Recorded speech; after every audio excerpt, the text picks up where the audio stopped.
Greetings, mortals. It's your host, Luther. This one made me giggle. I always was fascinated by Brasileiro crime. The intrepid wanderers return, drawn once more to the shadows where the unexplained lingers.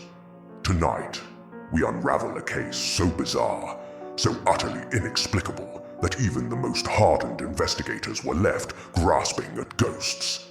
Two men found dead on a Brazilian hillside. No signs of struggle, no wounds, just lying there, with eerie metallic masks covering their faces. A cryptic note, strange capsules, and whispers of cosmic contact. A case riddled with questions, and haunted by silence. Prepare yourselves for the unsettling saga of the Lead Mask's mystery.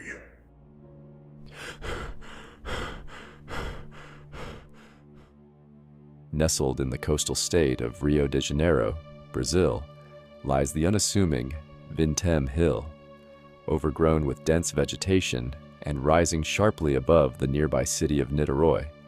It was, for the most part, an ordinary place until August 20th, 1966. That afternoon, a young boy searching for a lost kite stumbled upon something that would send the town into a frenzy of fear and speculation.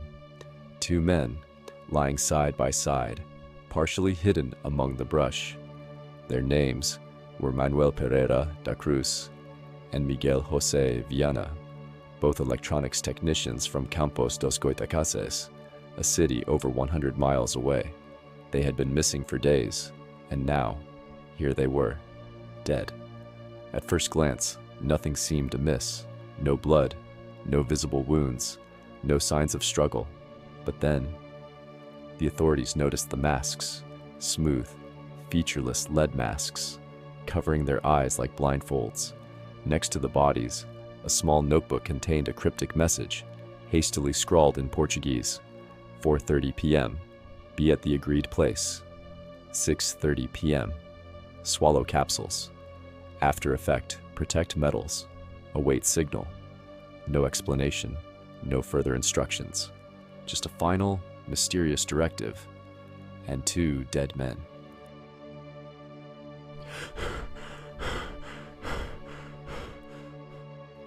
In the days leading up to their deaths, Manuel and Miguel had left behind a series of puzzling clues. On August 17th, they told their families they were heading to São Paulo to purchase materials for work, but instead, they boarded a bus to Niterói, far from where they claimed they were going. They carried a large sum of cash and a notebook filled with cryptic calculations and strange symbols.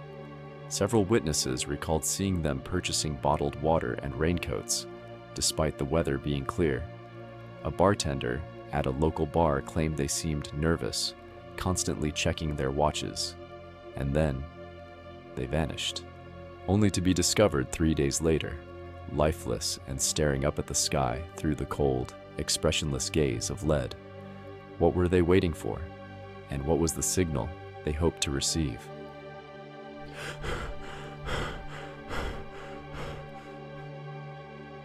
Authorities scrambled for answers, but every lead only deepened the mystery. Autopsies were inconclusive. No traces of poison, no internal injuries. The cause of death? Unknown. Then came the rumors. Friends and colleagues revealed that Manuel and Miguel had been deeply interested in the occult, particularly spiritism and extraterrestrial communication. Some claimed the two men were part of a secret society, attempting to make contact with an otherworldly intelligence through high-frequency signals. The note suggested they had taken some kind of capsule before death. Was it a suicide pact, a ritual, or something else entirely? And then, there was the light. Several residents near Vintém Hill reported seeing a strange orange glow hovering in the sky the night the men vanished. Some described it as a fireball, others as a disc-shaped craft. Could it be that Manuel and Miguel received their signal and paid the price?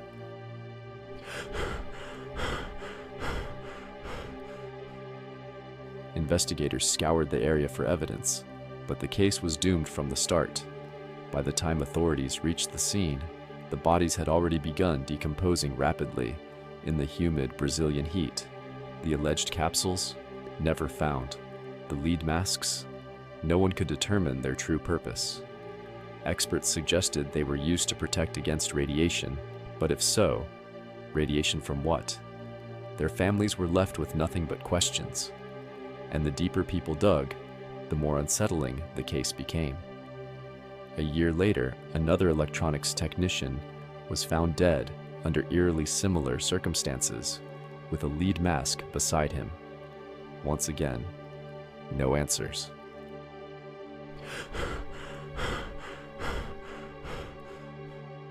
In the decades since, the lead mask's case has become one of the strangest unsolved mysteries of all time.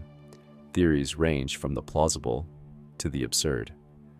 A failed science experiment, a ritualistic suicide, an encounter with extraterrestrial forces. Yet, despite countless investigations, the truth remains buried on that hillside in Niterói.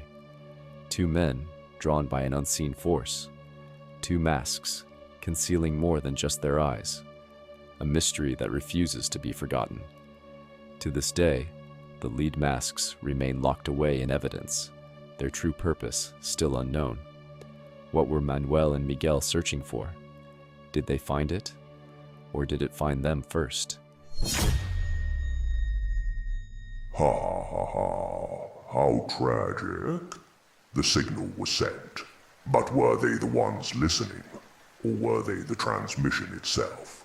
Two men chasing something unseen, swallowed by the abyss they sought to understand. A warning, perhaps, for those who peer too deeply into the unknown. Or maybe an invitation. Until next time, keep your mind open and your masks closed. For the airwaves are never silent, and neither are the things lurking beyond them.